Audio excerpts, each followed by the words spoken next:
తాకట్లో ఉన్న మీ బంగారాన్ని విడిపించి ఆ రోజు ఆన్లైన్ రేటుకి కొంటాం. Sharma gold company. మనందరికీ నిజంగా ఇది ఒక హ్యాపీ న్యూ ఇయర్. ఎందుకంటే మన రాముడు ఇన్ని సంవత్సరాల తర్వాత మళ్ళీ ఆయన ఆలయంలోకి ప్రవేశించబోతున్నారు.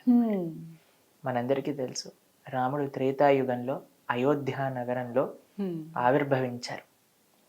స్వామి యొక్క వైభవం, రామో విగ్రహవాన్ ధర్మ, రాసిపోసిన ధర్మస్వరూపమే రామచంద్రమూర్తి. అంటే ప్రేమ, వినయం, భక్తి ఇవన్నీ గురువు పట్ల, ఆచార్యుల పట్ల, తండ్రి పట్ల, తల్లి పట్ల, భార్య పట్ల, తమ్ముళ్ళ పట్ల, ప్రజల పట్ల, స్నేహితుల పట్ల, అందరి పట్ల కూడా రాముడు చూపించిన ఆ పరిమితమైన ప్రేమ, ధర్మము, వినయము ఇదే రామచంద్రమూర్తి అని. అంటే మనందరినీ కూడా అసలు ధర్మం అంటే ఏంటి, అసలు ధర్మాచరణ అంటే ఎలా ఉంటుంది అని ఆచరించి నిరూపించిన వారు మన రామచంద్రమూర్తి. రాముడు నిజంగా వారిని చూసి నేర్చుకోవాలి. మనకి భారతదేశం అంటేనే రామరాజ్యం అని మాట్లాడతాం కదండి. రాముడు అంటే ధర్మం గురించి ఎక్కడెక్కడ ప్రస్తావన వస్తుందో అక్కడ రాముడు ప్రస్తావన రావాల్సింది. రాముడు అని అంటే ధర్మం, ధర్మం అంటే రాముడు. వాళ్ళు ఆ రెండు సేమ్, ఇంకా వేరు కాదు.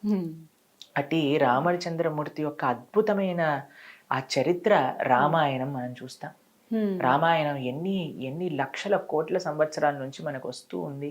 వాటిని మనం చదువుతూ ఉన్నా, ఎంత బ్రహ్మాండంగా రామాయణ ప్రవచనాలు చేస్తూ ఉంటాం.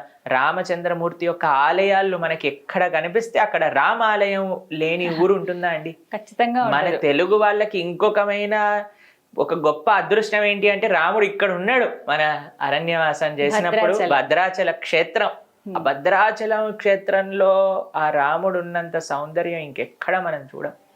ఎంత అందంగా ఉంటారు రాముడు, అమ్మవారిని చక్కగా ఒళ్ళో పెట్టుకొని ఉంటారు అన్నమాట. అది కూడా ఎంత చక్కటి రాముడు అని అంటే, ఎంత గొప్ప రామ భక్తులు, రామదాసు లాంటి. ఈ మన రాష్ట్రం మొత్తం కూడా రామ భక్తితో నిజంగా చెప్పాలంటే నిండిన రాష్ట్రం అన్నమాట. కాబట్టి హిందువు అనంటే, సనాతన సాంప్రదాయము అనంటే రామకృష్ణాదులు మనకి చాలా ముఖ్యం. కానీ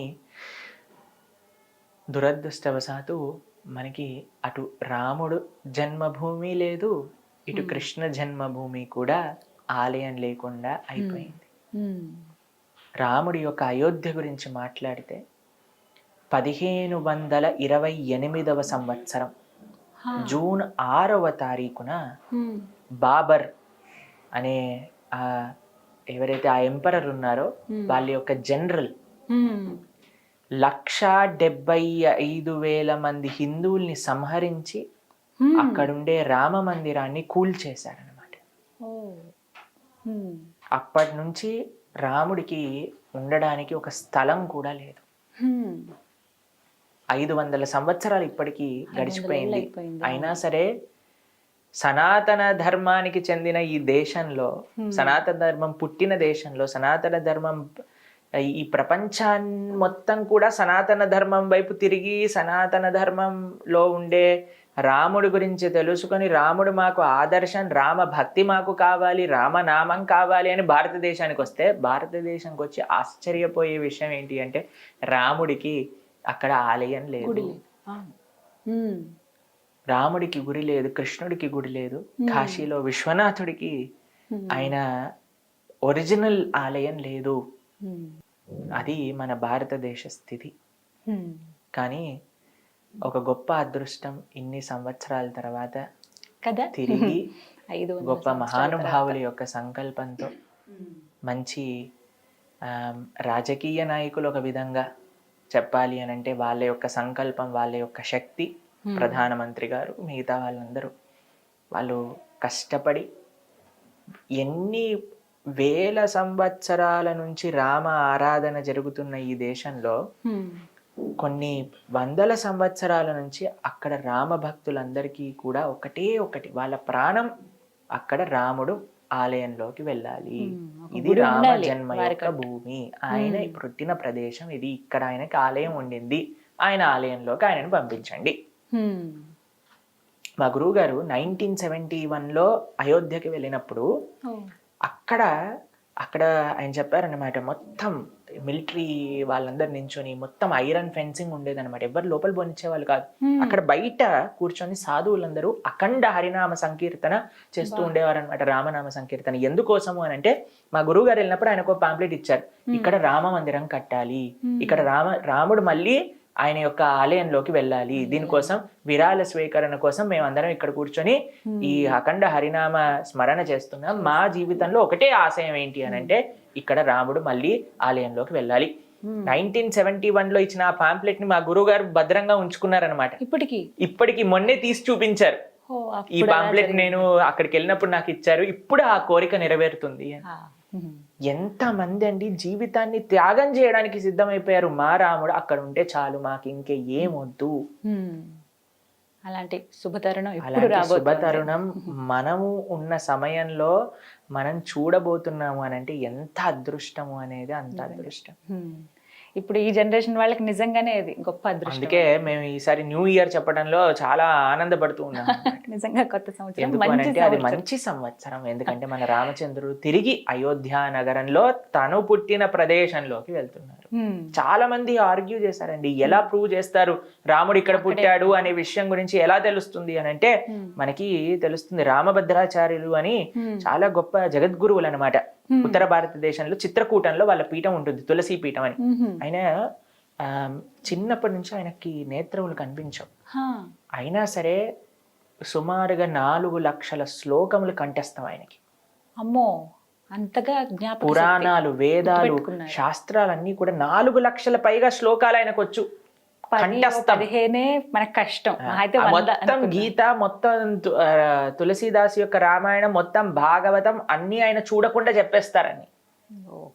అటువంటి ఆయన శాస్త్రాలలో నుంచి ప్రూవ్ చేశారు ఏది కరెక్ట్, రాముడు పుట్టిన ప్రదేశం ఇదే అని ఆ జడ్జి దగ్గర ప్రూవ్ చేశారనమాట. ఎంతమంది అండి అసలు రామజన్మభూమి ఇది ధర్మం కోసం నించోవటం అంటే. కానీ ఈ మధ్యలో ఉండే జనాలండి ఏదో రియాలిటీ షోలో పార్టిసిపేట్ చేసిన వాళ్ళు వెనకాల పడి వెళ్ళిపోవటం, టీవీలలో సినిమాలలో చేసిన వాళ్ళ వెనకాల ఏం చేశారని, ఏం పిచ్చి పట్టిందని మనం వాళ్ళ వెనకాల తిరుగుతున్నాం అండి. అసలు వాళ్ళు సమాజానికి ఏదన్నా మంచి ఒక దారిని చూపించారా, 10 మందికి మంచి చేశారా? కానీ ఈ యువతరాన్ని చూస్తే మాకు అప్పుడప్పుడు బాధేస్తూ ఉంటుంది. అందరు అలా ఉన్నారని కాదండి, చాలా మంది దైవం గురించి ఆలోచిస్తున్న వాళ్ళు ఉన్నారు. ఈ రోజుల్లో మళ్ళీ ఆ అవేర్నెస్ కొంచెం పెరిగిందండి, తేవడానికే ప్రయత్నం అందరూ చెయ్యాలి. మనం ఈ కార్యక్రమాధ్యమంగా చేసేది కూడా అదే కదా. ఏదో ఒక విధంగా కొంతమందికైనా సరే. ఈ రోజు మమ్మల్ని ఒకళ్ళు అడిగారు, ప్రభుజీ కొన్ని చాలా లక్షల మంది చూడొచ్చు, కానీ కొన్ని ఏవి చూడకపోయినా సరే మీరు వెళ్తారా చెప్పడానికి అని అంటే, నేను అన్నాను ఒక్కళ్ళు మనస్ఫూర్తిగా నేను చెప్పే మాటలు విన్నా సరే మేము వెళ్తాం అక్కడికి. ఎంత ఉపయోగం అవి. ఒక్కళ్ళు మారినా చాలండి మాకు జీవితంలో. మా మొత్తం చేసే ప్రయత్నం ప్రొద్దు నుంచి రాత్రి దాకా మేము కష్టపడింది, ఒక్క వ్యక్తి అయినా సరే ఒక్కసారి అయినా సరే రాముడి గురించి కృష్ణుడి గురించి ఆలోచించారా అంటే నా జీవితం తరించినట్టు. మీకు అలాంటి అనుభవం ఏదైనా ఎదురైందండి? ఏ విషయంలో? ఒక్క వ్యక్తి నా వల్ల మారారు, ఎంతో మంది అని నాకు తెలుసు, కానీ మిమ్మల్ని బాగా కదిలింపజేసింది, మీరు చలించింది. మాకు ఒకసారి చెప్పారు, ప్రభుజీ మేము అంతగా అసలు భక్తి ఇలాంటివన్నీ మాకు ఉండేది కాదు, కానీ మా వైఫ్కి మేము బర్త్డే గిఫ్ట్ ఇవ్వాలి అని అనుకున్నా. అయితే మేము వెళ్ళి అడిగా, ఏం కావాలి నీకు ఈ సంవత్సరం బర్త్డే గిఫ్ట్ అని అంటే, ఆవిడ అన్నారు, ఈ సంవత్సరం నాకు బర్త్డే గిఫ్ట్గా ప్రణవానంద దాస్ చెప్పిన భాగవతం వినాలి మీరు అని అడిగారు. అయితే మీ భాగవతం వినే లోపలే నేను భక్తుని అయిపోయాను ప్రభుజీ అని చెప్పారనమాట. ఇలాంటివి విన్నప్పుడు మాకు చాలా ఆనందం వేస్తుంది, అరే మేము ఒకళ్ళ జీవితంలో ప్రభావితం చేయగలిగామే అని. లేదా చాలా మంది చెప్తుంటారు, ప్రభుజీ మేము సూసైడ్ చేసుకునే పరిస్థితిలో ఉన్న వాళ్ళం, మీ ప్రవచనాలు ఏదో ఒక విధంగా మమ్మల్ని ఉజ్జీవింపజేశాయి, మేము ఇప్పుడు ఎంత చక్కగా మేము ఆనందంగా ఉంటూ 10 మందికి ఆనందాన్ని పంచుతున్నాం. మొట్టమొదట మనం వీడియో చేసినప్పుడు కూడా ప్రభుజీ ఇదే అంశం మాట్లాడుకున్నాం. నిజంగా చాలా మంది అలా డిప్రెషన్లో ఉండి సూసైడ్ దాకా వెళ్ళిపోయిన వాళ్ళు కూడా ప్రణవానంద ప్రభుజీ వారి ప్రవచనం విని, వారు చెప్పినటువంటి కొన్ని వాక్యాలు విని ఇంకా జీవితం ఉంది అయిపోలేదు అని ఆగిపోయిన వాళ్ళు చాలా మంది ఉన్నారు. ఇది వాస్తవం, ఎందుకంటే కామెంట్స్ రూపంలో కూడా కొన్ని చూస్తాం కదా, వాళ్ళ అనుభవాలు చెప్తూ ఉంటారు. ఆ విషయంలో చాలా కాబట్టి ఆ విధంగా ఎవరినైనా మేము సేవ చేయగలుగుతున్నాము అని అంటే మాకు చాలా పెద్ద అదృష్టం. కానీ మనం చేసేదంతా ఒక చిన్ని మట్టి రేణువు లాంటిది, ఇసుక రేణువు లాంటిది. ఇంకా చాలా కానీ ఆ రాముడు వస్తే, ఆ రాముడి యొక్క భక్తి, ఆ రాముడి యొక్క ఆలయం కానీ వస్తే ఇంకెంత మందికి రాముడి గురించి తెలుస్తుంది. ఎలా ఉండబోతుందని మీ భావన? అద్భుతం, పరమ అద్భుతంగా ఉండబోతుంది రాముడి యొక్క ఆలయం. రాముడు వచ్చిన క్షణం నుంచి ఇంకా మనకి మన ధర్మం ఇంకా ముందుకు వెళ్తూ ఉంటుంది అన్నమాట. అయితే ఇక్కడ మీకు ఒక విషయాన్ని ప్రస్తావన చేస్తాను. ప్రతి ఒక్క హిందువు కూడా ఒక గొప్ప పండుగలాగా, ఒక గొప్ప ఉత్సవంలా చేసుకోవాలి అని అందరూ చెప్తున్నారు మనకి. మన ప్రధానమంత్రి గారు కూడా అదే విషయాన్ని అందరికీ పిలుపుగా ఇచ్చారు. దీపావళి చేసుకోవాలి అని చెప్పారు ఆయన. రాముడు అయోధ్య వదిలి వెళ్ళినప్పుడు అటండి, కడుపులో ఉండే శిశువులు కూడా ఏడ్చాయట. రాముడు అయోధ్య వెళ్ళిపోతున్నాడు అని.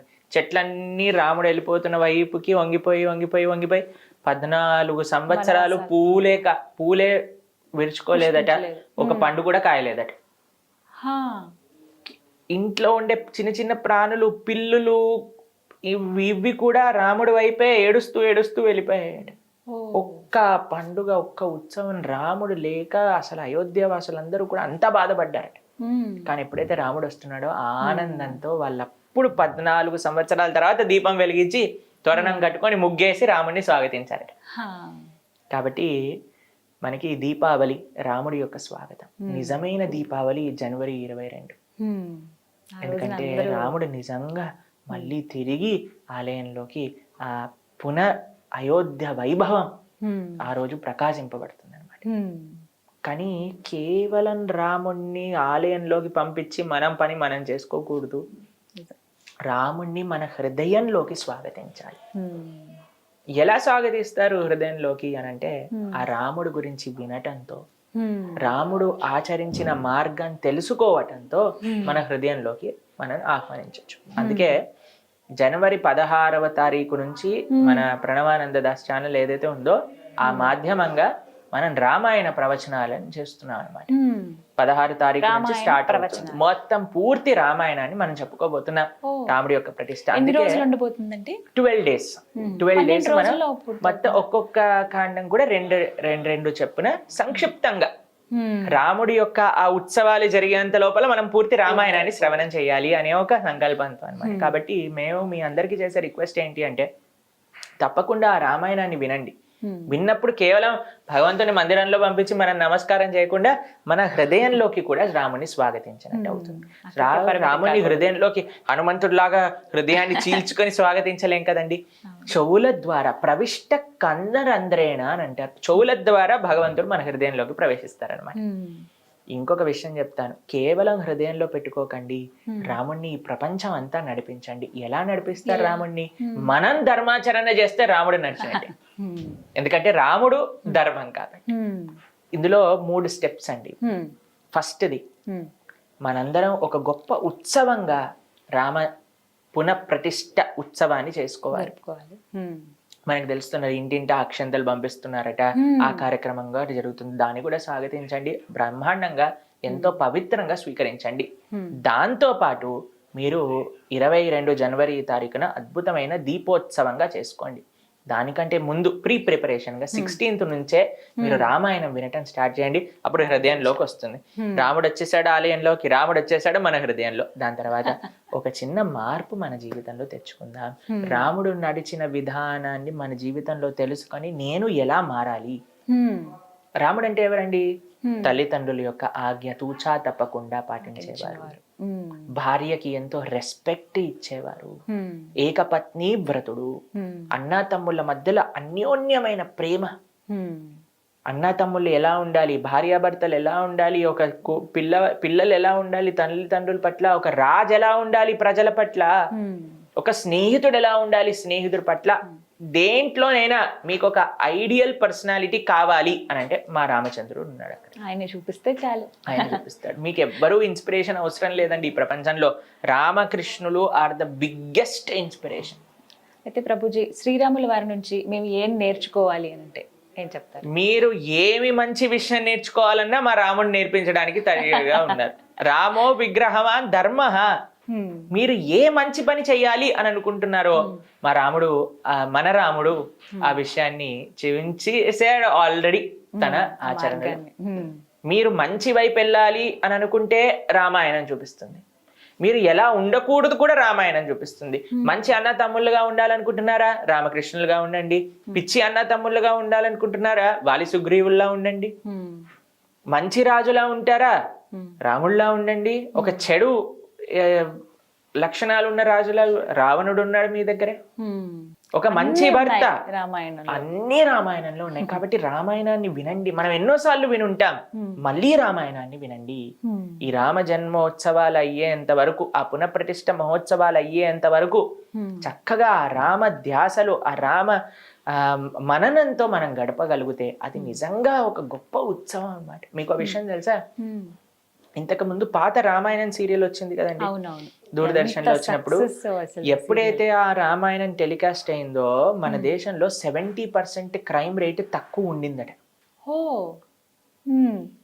ఆ టెలికాస్ట్ అయినంత వరకు. ఎందుకంటే అందరిపైన అంత ప్రభావితం చేసింది. అది మాత్రం నిజమండి. ఇప్పటికీ కరోనా టైంలో మళ్ళీ రిలీజ్ చేసినట్టుగా, ఇప్పుడు మన సినిమాలు రిలీజ్ చేసినట్టుగా ఆ సీరియల్ని మొత్తం ఆ భాగాన్ని అంతా కూడా మళ్ళీ టెలికాస్ట్ చేశారు, మళ్ళీ అంతే ఇదిగా చూశారు. అదే అంటున్నా. కాబట్టి ఒకటి ఏదైనా చూసాము అంటే మన జీవితంలో ఏదో ఒకటి నేర్చుకోవాలి, మంచి విషయం నేర్చుకోవాలి, పిచ్చి విషయం కాదు. ఏదో ఒకటి విన్నాము అని అంటే మంచి విషయం నేర్చుకోవాలి, పిచ్చి విషయాలు కాదు. కాబట్టి మనందరం, మేము ఇంతకు ముందు కొన్ని రోజుల ముందు మాకు కొన్ని వీడియోస్ పంపించారనమాట. ఒక రియాలిటీ షో,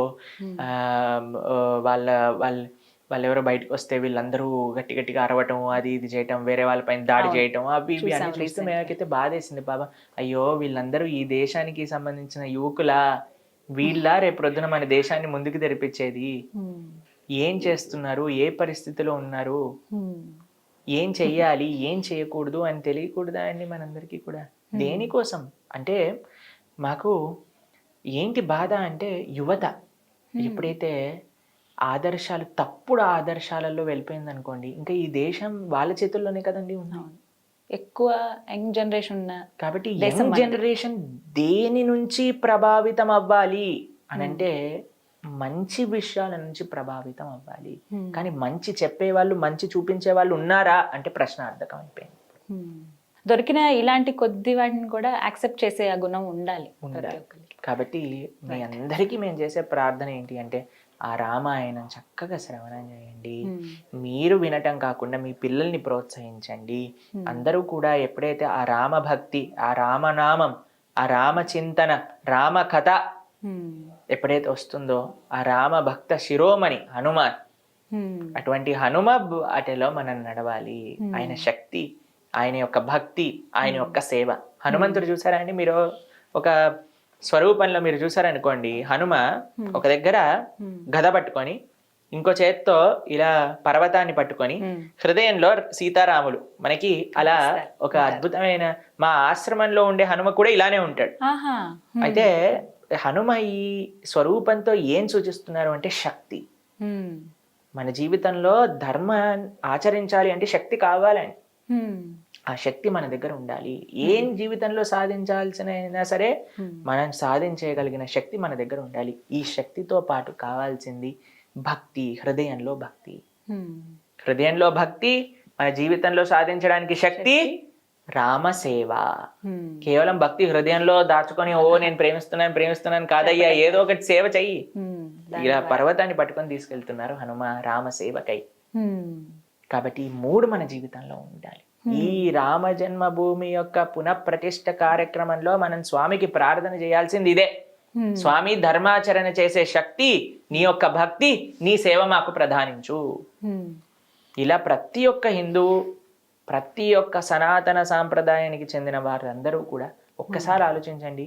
ఈ ప్రపంచంలో, ఈ దేశంలో, కనీసం ఈ రాష్ట్రంలో ఉన్న వాళ్ళందరూ కూడా ఈ రామ జన్మోత్సవం యొక్క కారణం చేతనైనా రామాయణం వింటే ఎంత మార్పు వస్తుంది జీవితాలు. ఖచ్చితంగా మార్పు వస్తుంది. అలాగే ప్రతి ఒక్కరు కూడా దర్శనం చేసుకోవాలని కోరుకుంటున్నారు. మళ్ళీ ఆ రాముల వారిని అక్కడ చూడాలనే కోరిక ఉంది. కేంద్ర ప్రభుత్వం కూడా రకరకాల ఏర్పాట్లు చేస్తున్నారు అక్కడికి వెళ్ళటానికి. నెల రోజుల కుంభమేళా లాగా చేస్తున్నారనమాట. ఏర్పాటు చేశారు. కాబట్టి ఇస్కాన్ తరపు నుంచి కూడా ఒక పెద్ద స్థాయిలో ఫ్రీగా ఉచిత ప్రసాద వితరణ ప్రతిరోజు కూడా 10 నుంచి 15 వేల మందికి అక్కడ ఉచిత ప్రసాద వితరణ కోసం ఇస్కాన్ కూడా అక్కడ అద్భుతమైన క్యాంప్ ఏర్పాటు చేసి ప్రతి ఒక్కళ్ళకి కూడా వచ్చిన వాళ్ళందరికీ కూడా ప్రసాద వితరణ అక్కడ చాలా ఆర్గనైజేషన్స్ ఉన్నాయి, అందులో మన వాళ్ళకి కూడా ఒక ప్రదేశం ఇచ్చారనమాట. అక్కడ కూడా వాళ్ళందరూ చక్కగా ప్రసాదాన్ని ఇప్పుడు 20వ తారీఖు నుంచి ఫిబ్రవరి 15 వరకు వాళ్ళు ఆ ప్రసాద వితరణ ప్రోగ్రామ్ ని చేస్తున్నారనమాట. కాబట్టి ఈ ఇయర్ లో అన్నిటికంటే best and most proudest moment మనకి ఏదన్నా ఉంది అని అంటే అది 1st జనవరి కాదు, 31st డిసెంబర్ కాదు, మనకి 14th ఫిబ్రవరి కాదు. అది నిజమైన రోజు ఏదన్నా ఉంది, మనందరం సెలబ్రేట్ చేసుకొని మనందరం if we have to look forward for something that should be Rama Janmabhoomi యొక్క పునఃప్రతిష్ఠ. అది జనవరి 22.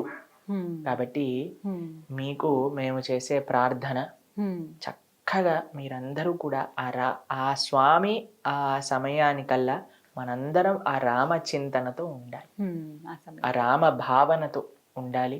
రాముడి యొక్క సేవ చేస్తూ రాముడి యొక్క ఉత్సవాన్ని మనందరం జరుపుకునేటట్టుగా మనం ఉంటే ఆ రాముడు ఆనందంగా ఉంటారు అక్కడ. దాంతోపాటు కేవలం జనవరి 22 తర్వాత వదిలేయటం కాదండి, ఆ రామ భావన రాముడు మనకి ఏదైతే ఆయన ఆచరించి చూపించాడో దాన్ని మన జీవితంలో ఆచరిద్దాం, ఆ మార్గాన్ని మనం స్వీకరిద్దాం. ఇది నిజమైన రాముడికి మనం ఇచ్చే గిఫ్ట్ అన్నమాట. కానీ అదృష్టం ఎప్పుడు దక్కుతుందో నాకైతే చాలా కోరికగా ఉంది చూడాలి అని. మొదటి రోజే చూడాలని అలా ఆశ లేదు, కానీ కనీసం ఈ సంవత్సరంలో వెళ్తే చాలా అంతకన్నా. చాలా మంది మమ్మల్ని అడిగారు, ప్రభుజీ మీరు ఒక అయోధ్య యాత్ర తీసుకెళ్ళండి ఈ సంవత్సరం అని. మేమన్నాం ప్రయత్నిస్తాం, తప్పకుండా ప్రారంభం అవుతాయి అవి కూడా. తీసుకెళ్దాం అయోధ్య యాత్ర, రామలల్ల దర్శనం చేసుకుందాం అందరం కలిసి. ఖచ్చితంగా ఆ దర్శన భాగ్యం మాకు కూడా కలిగితే. మాకైతే 1000 కళ్ళతో ఓపిక పడుతున్నా, ఎప్పుడు రాముడు చూస్తా, ఎప్పుడు రాముడు చూస్తా, ఎప్పుడు రాముడు ఆలయానికి వెళ్తాం. మందిరం కూడా చాలా ప్రత్యేకతలు ఉన్నాయండి. ఒక్కొక్క ప్రాంతం నుంచి ఒక్కొక్క వస్తువు తీసుకుంటున్నారు. తలుపులు ఒక దగ్గర గంట, చాలా భారీ గంట ఏర్పాటు చేశారని, స్వామివారి పాదాలు గాని విగ్రహాలు గాని అన్ని ప్రత్యేకమే. మన రాముడికి అన్నిటికంటే బెస్ట్ ఇవ్వాలి కదండి, భగవంతుడికి అన్నిటికంటే బెస్ట్ ఇవ్వాలి కదా రాముడు. కాబట్టి మన అనుకోవాలి అందరం కూడా, మన రామచంద్రమూర్తి, మన సీతమ్మ తల్లి, మన లక్ష్మణ స్వామి, మన హనుమ. కాబట్టి మన ఇంటి ఉత్సవంలో మన ఇంట్లో పెళ్ళవుతే మనం ఎంత ఆనందపడతామో అంత ఆనందపడాలి. ఆ ప్రేమ ఆ భక్తి రావాలి అని అంటే ఇంకా ఏం మార్గం లేదండి, మీరు రాముడి గురించి వినాల్సిందే. ఆ రాముడి యొక్క తత్వాన్ని మనం తెలుసుకుంటే ఇంకా ఆయనతో ప్రేమలో పడకుండా ఉండలేము ఎవరం కూడా. కాబట్టి ఆ రామాయణాన్ని విందాం. అందుకే అన్నిటికీ సొల్యూషన్ ఏంటి అంటే రామాయణాన్ని వినటం. ఎక్కడెక్కడ ఎవరెవరు బాధపడుతున్నా సరే రామాయణంలో చూస్తాను, రాముడి కథనే వాళ్ళని ఆ బాధ నుంచి బయటికి తీసుకెళ్తాం. సీతమ్మ తల్లి కూడా ఒక క్షణంలో బాధపడింది, బ్రతకటం ఎందుకు అనుకుంది, హనుమ రామకథను వినిపించారు, బ్రహ్మాండంగా ఆనందంగా అయిపోయింది సీతమ్మ తల్లి. కాబట్టి రామకథ, రామనామం, రామసేవ, రామ భక్తులు వీళ్ళే మనకి శరణు.